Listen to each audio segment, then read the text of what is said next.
and then it clicks. We're trying to get you and everyone to that clicking moment if you haven't had it. Hey everybody, Jeremy Redmond here. Happy holidays to everyone out there. We've been getting a lot of messages inbound about people being stuck. So I wanted to make a quick video on addressing some of this. And a big thing, and we're going to get into like a getting started series. And here's the aha moment I mentioned in one of the videos, one of our past videos. But anyway, mention happy holidays. Hey everybody. If it's been like a few days without a video or a week or whatever, that's why. And I had a daughter become born. So that has been taking a lot of my time. But anyway, it's only been a week. So make sure to like, subscribe if you like automation and browser automation and you like saving time, making money. Give it that thumb, comment in, say hello. But I wanted to go over, because Kyle and I were talking about over the holiday break, that when people get stuck, we reply with one thing that of the reason why they're stuck, and it flips their switch completely. There are a couple of these tenets or a couple of these rules, and we will lay those rules out in like a getting started series for you guys, kind of starting with this overview. And with this overview, the first thing that I want to cover is how you look at a flow. How most people look at a flow, they think they go into the recorder, they press record, and then they just do the entire automation. And you have to separate that thought from just hitting the record button on the computer and going, right? Just going, do this, do this, do this, do this, do this. You have to think about it like when you're using browser automation, because you can get stuck, right? Because normally when you're not recording your screen and like the computer's going to do those actions, you have the ability to like make mistakes, right? If you're actually like in a browser doing something, going back and forth, and it's not recording those to be repeated, right? So you want to kind of think about it from the outset or at the beginning. So the first step really is to break down your flow. And in this video, we're going to show you how someone had the idea to make a flow. And that idea was simple. Kind of, right? A human being could do this. So what they wanted to do in the flow was look for certain contractor websites and look for a logo, all right? So they wanted to look for a logo or an image on a site that said something. Now, a human being could go to every roof. In this example, they're looking for roofers, like contractors, roofers, like improve your roof. New roof, shingles, stuff like that. And when they were doing that, you can go to those sites, Google roofers, go to those sites, check for the logo somewhere.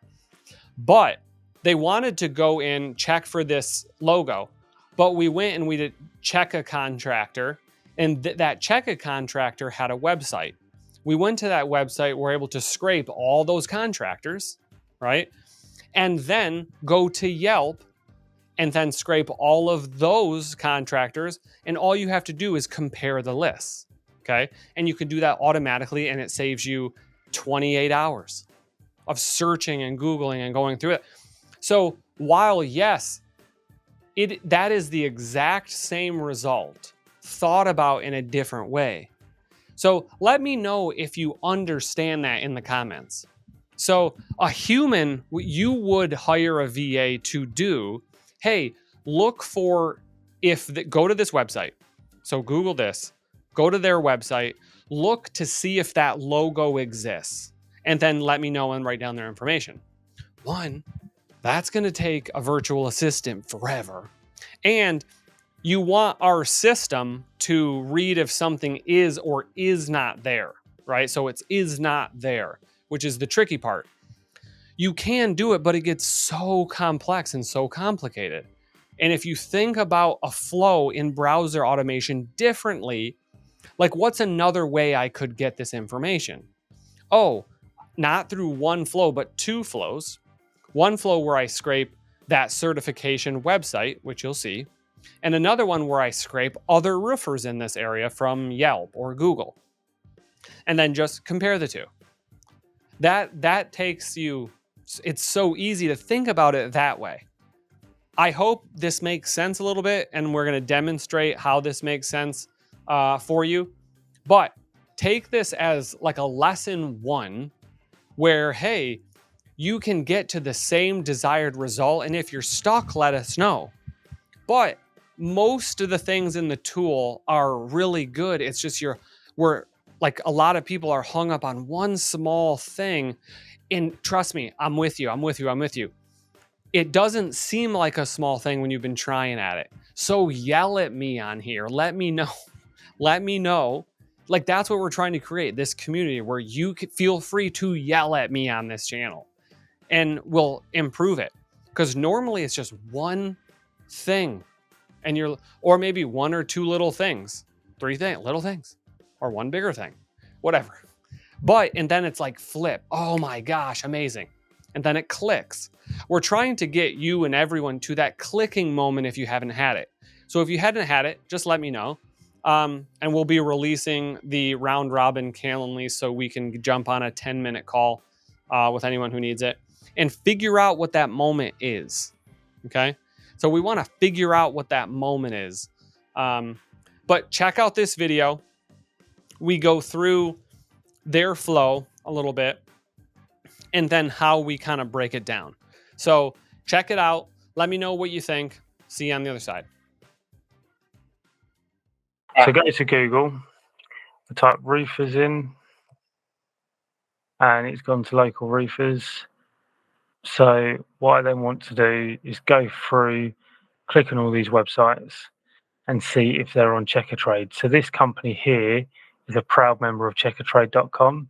So this wouldn't be one that we would want to scrape because they're already a member of checkatrade.com. I'll go to the next one. They're on Trusted Trader. So we're looking specifically for Checkatrade. So it doesn't look like they're on Checkatrade, but they're on Trusted Trader. So that would be one that we would want to scrape. Anyone who doesn't have a Checkatrade logo, like, so this is the company that we don't want them to be on, which is checkatrade.com. So go to these people and carry on going down. Curious, would it be easier to just go to Checkatrade, and then do the ones that's not, and then just cross-reference a list? I don't know whether they give you a complete. Oh, actually, they do give you a complete list. And then load more tradespeople. So how many is it saying is in Tunbridge Wells? So 153. So if you're able to scrape Checkatrade completely and get all of those people on Checkatrade in the UK, but then you've got to keep clicking load tradespeople. Yeah, ours does that. Ours will do load. Okay. So if I take out roofers, for example, so let's just go roofer. I need to add a postcode. So you'd have to keep adding the town or city within the UK. Okay. But basically, building a list of companies who are not on Checkatrade is the best option. Okay. Is that the entire flow? That's the entire flow. All right. So we are going to scrape Checkatrade. Something in here. We're going to search roofers in some area, and then we should be able to scrape a bunch of results. So let's start there. And then we don't need to do anything about the cookies because that's not in our way or anything right now. I'm just going to go ahead and search for roofers. So we're going to record a type step. Oh, that's weird. Okay. So since this website does that, let's record a click step.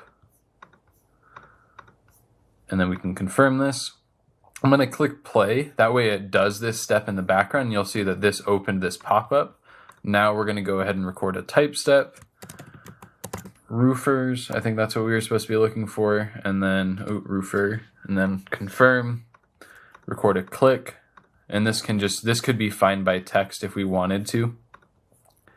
Instead of it going its normal route. And this is really good if we had the variables from our Google Sheet or something. If this was like a super dynamic flow, but that's okay. It's not, this makes it simple. So We record that click, we can test that click, and then record another click. Click roofs. Again, if I click play here, it should do that in the background. I don't really know what it's doing, but it's just a bunch of clicking, it looks like. I'll just go through this process and we can change these answers if we want to. Wow, this is a long form.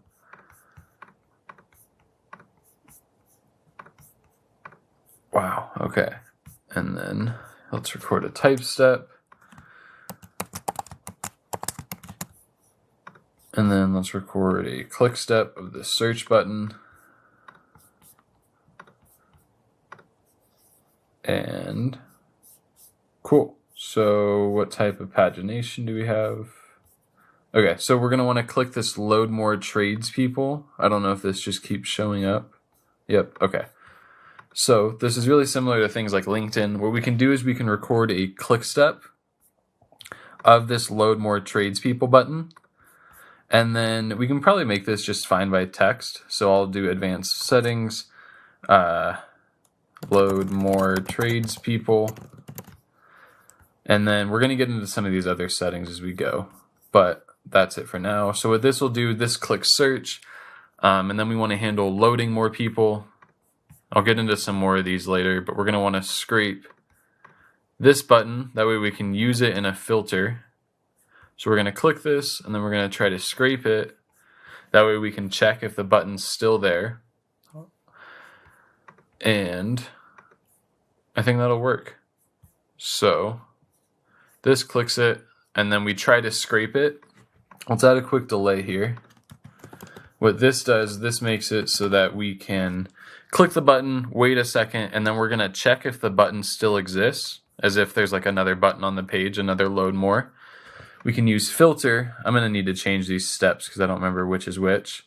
If it includes load more tradespeople, or is, I guess, then we want to skip back up a few steps. I don't remember which step, but we'll change that. Otherwise, continue. Okay, so we click load more tradespeople, wait a second, check if there's another load more tradespeople button on the screen by looking for it. Then we filter if step 10, that's wrong, we want to do step 12. If step 12 is the value load more tradespeople, then go to step 10, otherwise continue. So we click the button, we wait a couple seconds, we scrape to see if it still exists. If it does, go back up here, and then it repeats that process until that button is completely gone. Just going like this. Otherwise, it continues. If it continues, we want to scrape a bunch of this stuff. So I'll start at the top here, and then let's click the name, and here, and then add new column. Let's get the overall rating, I guess, the number of reviews, operates in, all of the skills, and the phone number. I don't know if there's anything else really here. Confirm that, and that is it. So I have a Google Sheet that I'm just going to dump everything to that doesn't really matter. I'll click send to Google Sheets, paste the URL, and select the sheet. And then here, even though it displays that only one column is going to be sent, it's because we only have one column in our Google Sheet. If I added more, it would show the steps that are going to be there. Regardless, it'll send the data there. So, looks good. And then I don't want to go through the whole... I think there's going to be a lot of results, and I don't really want to do that right now. So I'm going to disable these two steps. The filter... Actually, I think I just need to disable that filter. So we're going to click load more. And then, I don't want to deal with loading it over and over again because we're just building this once really quick. But that would be, I guess, the proper way to do it. Also, if we want to be really lazy with it, we could just duplicate this button a bunch of times because what's the real harm in it trying to click it 5 times if it doesn't really matter?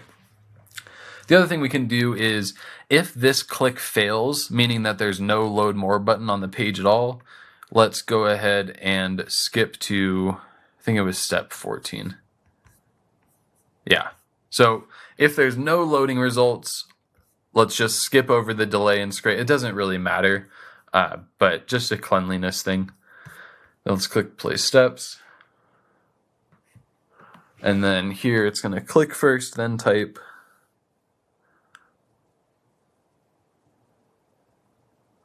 And do its thing.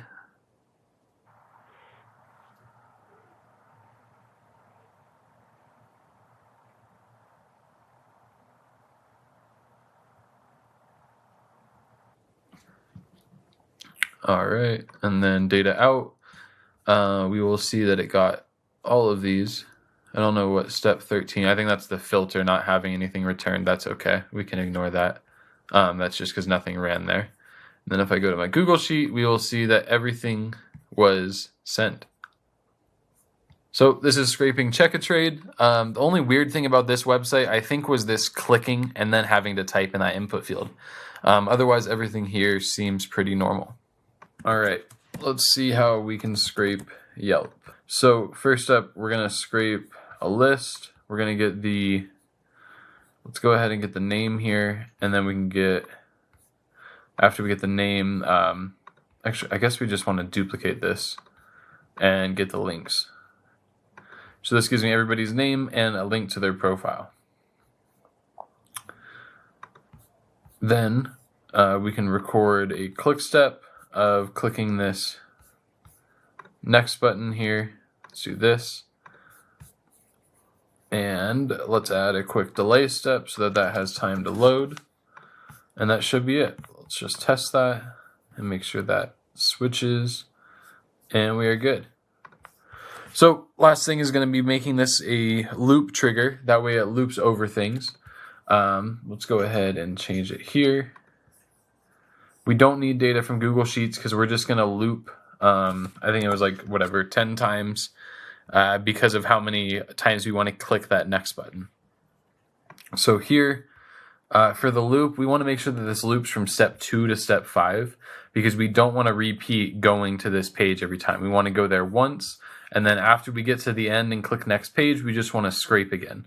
And this gets our scraped list longer and longer and longer and helps us there. So let's go ahead and run this.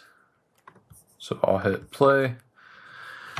And I'll probably pause after the first 2 loops or so because I realized I set this to 10 and that's going to take quite a while. But I'll let this start running and we can see it start populating our list and things. So we see it scrape all the names here and then it went to the next page. You'll see here that this is going to go up by 10 every time, just the way the URL is going to work. So we scrape another 10. Now we're at the 20th result, and we'll see in the data out that we have all of those results here. So the name and the link to their Yelp profile. And this would be pushed to our Google Sheet at the end of the automation. This is just a way for us to see it during the automation. And then worst case scenario, if it doesn't get sent, we can download as CSV or JSON. So this is going to keep running. It looks like it's on this 4th loop now. I'm going to go ahead and pause this, but we will see the data show up in our Google Sheets after it finishes running. For now, we're seeing all of those results in the traffic control. Okay, so scraping Google. I already have a search ready to go here. I just pulled up roofers in London, so I'm copying this URL, and then I will put that here. So that is the first step of my automation. Next, we want to scrape a list of all of these names. So scrape list, and I'll select the first name and then the second name, and then we can confirm that click. And then we will record another click step of this next page button that's at the bottom here. Then we can, oh, I think I clicked 1 step ahead. Then we can add a delay here of just 0.05 or something like this. This way we give it a little bit of time to load. But this is all we're going to need to do for an automation that scrapes all of these pages here. So I'll say I'm done, set up trigger, and make this a loop. And then it does not need data from Google Sheets. And we can make this loop how many ever times we want, which is really how many ever pages there are. But I'll just make it do 3 in this example. Then we want the automation itself to repeat the loop in this way. So what it does is the first step, it goes to this Google URL, then it scrapes a list, clicks next, waits a few seconds, then it restarts at step 2 where it scrapes the next list of rows. So I have a Google Sheet here that I am gonna have all of these results sent to. So I'll click send to Google Sheets and paste that here. And we are good. So if I click play steps, this is going to go to that Google URL, scrape a list of the results, click the next page button, wait just a second, scrape again, wait just a second, and then scrape again. So we'll see as this automation runs, we can see the data being sent here too, or we can see it run on this side. After this finishes running, we will see all of that data end up in this Google Sheet.